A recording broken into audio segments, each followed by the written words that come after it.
petits cookies et bienvenue dans une nouvelle vidéo. Alors il y a quelques jours, j'ai organisé un anniversaire surprise pour mon mari pour ses 30 ans. Et pendant cet anniversaire, j'ai décidé de faire pas un menu assis où on mange, mais j'ai décidé de faire un apéro dînatoire. Donc du coup, je me suis dit que ce serait peut-être une bonne idée de vous en parler et de vous expliquer et de partager un peu avec vous les différents conseils et astuces que je pouvais avoir pour un apéro dînatoire. Donc si vous avez un événement proche que vous devez organiser, que vous aimeriez faire ce genre de menu, enfin de nourriture, et ben n'hésitez pas à continuer et à regarder cette vidéo. Alors personnellement pour moi ce qui est très compliqué quand je fais ce genre de choses, ce sont les quantités parce que je suis quelqu'un qui a toujours peur que les gens n'aient pas assez. Donc du coup j'organise j'achète énormément, je prépare énormément de choses et je me retrouve après en général à manger pendant une semaine ce que j'ai dû préparer pour l'apéro dînatoire. Là c'est un peu ce qui s'est passé. Donc je me suis un peu renseignée pour ne pas refaire cette erreur la prochaine fois. Et au niveau des quantités, en fait c'est assez simple, il faut compter 14 à 16 pièces par personne. Si vous faites un événement de 2 heures de temps environ, donc sur une période plutôt courte, mais vraiment on va dire one shot, enfin voilà quelque chose comme ça. Par contre si vous avez un événement qui dure un peu toute une soirée, qui s'étale dans le temps, vous pouvez rajouter 3 pièces par personne par heure. Donc voilà, comme ça vous pouvez faire un peu le calcul et sachez que en général les gens quand ils mangent debout, eh ben, ils consomment moins que quand ils mangent assis ou avec un menu, et plus il y a de monde en général, moins les gens consomment. Donc voilà, ça peut déjà vous donner quelques petites idées et quelques indications par rapport aux quantités. Donc ça c'est ce qui concernait plutôt la nourriture. Maintenant niveau boisson, alors je vais vous le lire parce que je me souviens pas par cœur. Donc ils disent en général par rapport aux recherches que j'ai pu faire, boisson sans alcool il faut compter une bouteille pour 6 personnes, l'eau une bouteille pour 3 personnes. Tout ce qui est vin blanc c'est une bouteille pour 4 personnes et vin rouge une bouteille pour 3. Et ensuite tout ce qui est alcool fort, une bouteille pour 20 personnes. Après vous pouvez varier un peu les choses. Par exemple au lieu de l'alcool fort vous pouvez faire un cocktail. Pour le vin blanc vous pouvez aussi remplacer par une sangria. Pour tout ce qui est boisson sans alcool vous pouvez remplacer par des choses faites maison, etc. À la fin je vous donnerai quelques idées au niveau des boissons, mais pour les quantités c'est à peu près ce qu'il faut compter. Alors maintenant je vais vous donner quelques idées par rapport à ce que vous pouvez faire au niveau nourriture. Donc j'ai classé ça en plusieurs catégories. La première catégorie j'ai appelé ça un peu le tout fait. Donc c'est les petites choses qu'on peut acheter facilement dans le commerce mais qui passent toujours bien dans ce genre d'apéro. Donc vous avez les classiques cacahuètes, pistaches, chips, flûtes. Vous pouvez aussi acheter des olives. Tout ça c'est des choses qui passent en général bien. Vous pouvez aussi faire un plateau de fromage et de viande séchée. Ça c'est assez facile à faire, ça demande pas beaucoup de préparation, mais c'est vrai que quand on fait une jolie présentation ça donne bien sur la table. Et n'hésitez pas d'essayer de changer au niveau des goûts. Par exemple les chips, au lieu de prendre tout simplement les chips nature et paprika comme on a l'habitude, essayez des saveurs différentes ou avec un légume différent. Maintenant dans les grandes surfaces on peut trouver pas mal de chips assez sympas à la patate douce, aux différents légumes racines ou même à base de maïs, ce genre de choses. Et aussi au niveau des goûts, par exemple la semaine dernière je vous ai proposé, quand je vous ai montré la vidéo, on a goûté des choses avec mon amie Noémie de Foubi, on a goûté les chips au gingembre. Donc ce genre de chips un peu spécial, c'est une bonne idée pour un événement comme ça. Et si vous décidez de faire un plateau de viande séchée et de fromage, n'oubliez pas le pain avec. C'est vrai que moi par exemple j'ai failli l'oublier, mais n'oubliez pas le pain avec, c'est toujours bien avec le fromage. Ensuite on passe à la deuxième catégorie, donc là c'est des choses qui sont crues mais encore assez vite fait. Par exemple vous pouvez faire le classique qui marche toujours, c'est des dips de légumes. Donc vous prenez plusieurs sortes de légumes, vous les découpez en petits bâtonnets ou en petites pièces et avec vous pouvez faire différentes sauces à base de mayonnaise complète ou bien vous pouvez couper mayonnaise et serrer. Vous pouvez faire une sauce cocktail, une sauce tartare, une sauce à l'ail, une sauce au poivre, une sauce au curry. Là vous avez plein de choses que vous pouvez faire. Et avec ça, vous pouvez toujours faire ce qui se passe bien, c'est du guacamole ou du houmous. Et avec le guacamole, vous pouvez acheter les petites chips triangles qui vont bien. Et sinon avec le houmous, vous pouvez prendre des pains pita et vous découpez quelques tranches et comme ça c'est pratique et ça change des chips pour prendre le houmous. Après vous pouvez aussi faire tout ce qui est gazpacho ou soupe froide. Gazpacho c'est très simple, hein, on met tous les ingrédients, tous les légumes dans le mixeur, on mixe et c'est fait. Et après vous mettez ça dans des petites verrines avec des pailles, ça donne super bien sur une table, ça fait classe, on a l'impression que vous avez mis beaucoup de temps puis en fait c'est super vite fait. Donc là vous avez plusieurs sortes de gazpacho aussi, gazpacho rouge, vert, jaune, vous avez plusieurs recettes. Vous pouvez faire des soupes froides de carottes, de petits pois, de courges aussi, tomates à la limite, donc là il y a plusieurs possibilités. Et une dernière solution, moi je vous proposerai encore les brochettes crues. Donc là vous avez aussi énormément de choses que vous pouvez faire.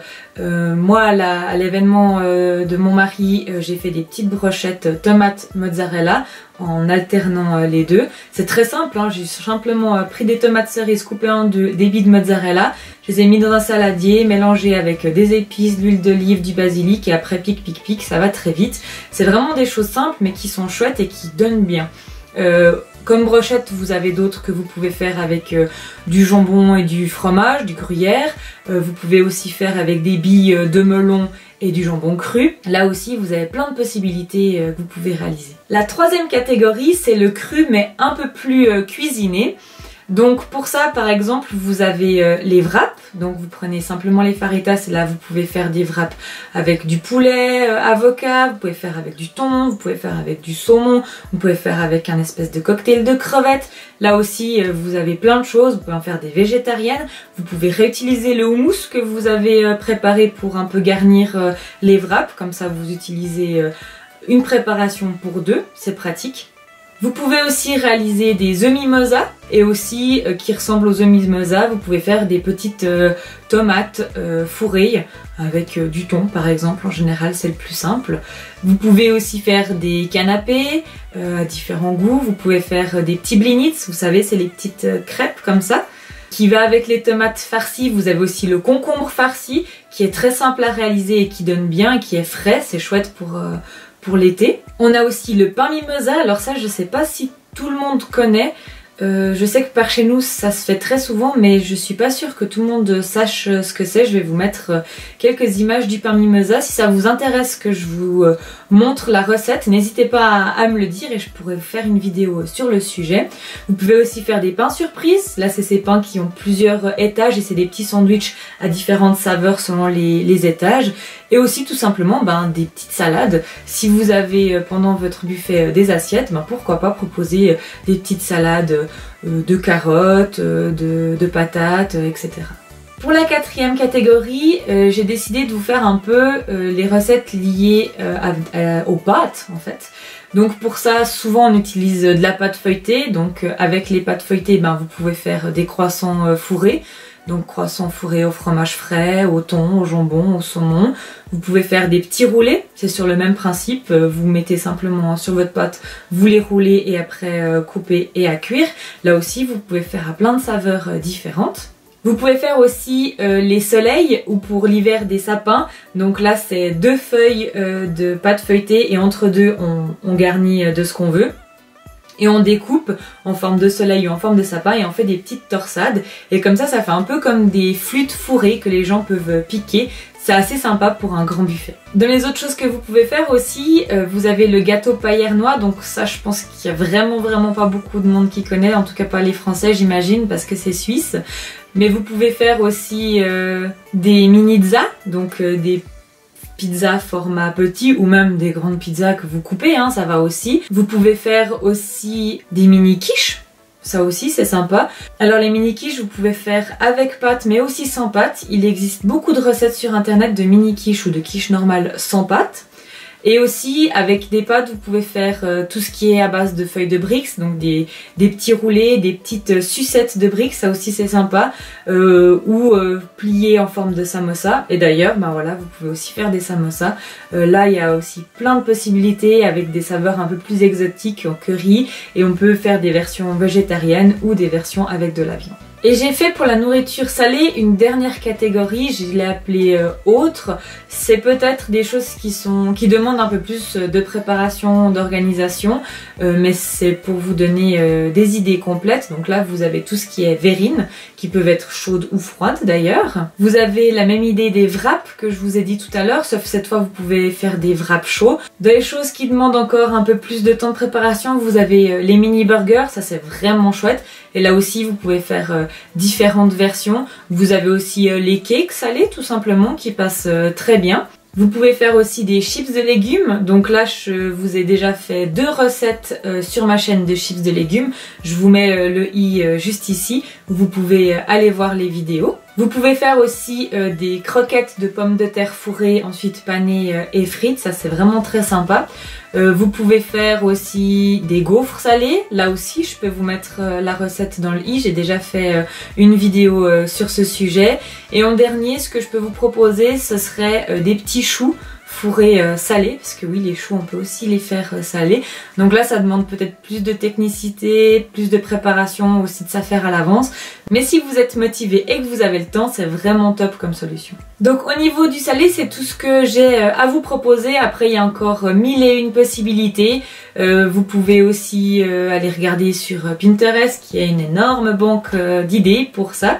Et maintenant par rapport au sucré, donc vous n'êtes pas obligé de faire du sucré, hein, vous pouvez faire que un buffet de salé, mais si vous voulez mettre une petite touche de sucré, vous avez 2 possibilités, soit vous pouvez faire une grosse pièce, donc là par exemple comme c'était l'anniversaire de mon mari, j'ai fait un gros gâteau qu'on a partagé, j'ai fait un entremets au chocolat, il est fan de chocolat. Vous pouvez faire aussi des millefeuilles ou des tartes, ça va aussi très bien. Ou sinon si vous aimeriez faire aussi un petit coin buffet sucré, c'est possible. Au niveau des quantités, par rapport au nombre de pièces que je vous ai dit au début, eh bien vous comptez 1/3 des pièces pour le sucré. Et puis le reste vous gardez en salé. Comme ça vous avez à peu près votre quantité si vous voulez faire le buffet sucré. Pour le buffet sucré, il y a les choses un peu classiques. Vous pouvez faire une salade de fruits où les gens ils se servent un petit peu dans des petits verres. Vous pouvez faire des mousses à tous les goûts, des mousses vanille, chocolat, aussi aux fruits, framboises, cassis, etc. Vous pouvez faire aussi des petites tartelettes, pareil, avec plein de goûts différents. Vous avez les cupcakes évidemment qui sont maintenant devenus un classique.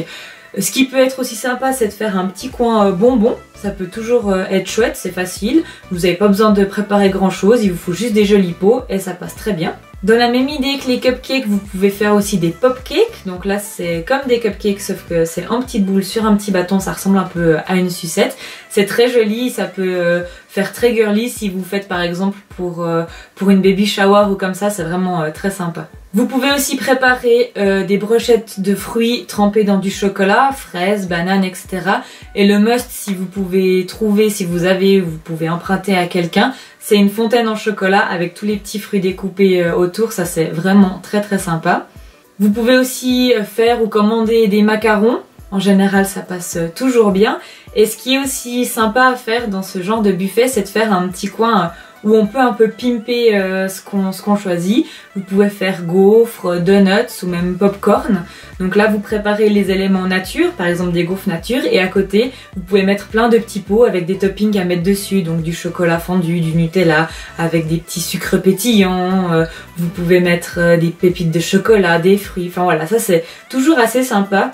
De pouvoir un peu laisser les gens à leur imagination et créer un peu leur gaufre ou leur donuts parfait. En général ça marche super bien, les gens adorent.